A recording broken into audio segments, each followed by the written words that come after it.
महाविकास आघाडीत काँग्रेस सर्वात जास्त जागांवर दावा करणार असल्याची माहिती सूत्रांनी दिली। मवियात काँग्रेसच मोठा भाऊ असल्याचा दावा नितीन राऊतांनी केलाय। तर मवियाचा जागा वाटपाचा फॉर्म्युला समोर आलेला आहे, काय पाहूया। मवियात काँग्रेस मोठा भाऊ, काँग्रेस 100 ते 105 जागा, तर ठाकरे गट 95 ते 100 जागा आणि शरद पवार गट 85 ते 90 जागा। मवियाचा जागा वाटपाचा हा फॉर्म्युला असल्याची माहिती सूत्रांनी दिली आहे। आमचा चेहरा जो असतो तो एक मात्र चेहरा आणि तो राहुल गांधी हा आमचा चेहरा आहे। त्यामुळे दुसऱ्या चेहऱ्याचा प्रश्न या ठिकाणी येत नाही आणि महाविकास आघाडी समानतेवर आधारित एक अशी आघाडी आहे।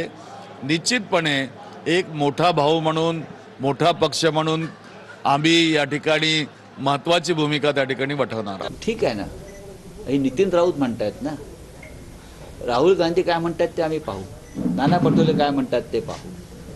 या राज्याच्या जनतेच्या मनात काय आहे ते पाहावं लागेल, ते ठरवतील। नितीन राऊतांनी सांगितलं की 100 ते 95 जागा या काँग्रेसला मिळतील, 80 ते 85 जागा ही राष्ट्रवादीला मिळतील आणि बाकीचे ठाकरे गटाला। काय वाटतं आपल्याला? जागा वाटपाच्या बाबतीत मुळातच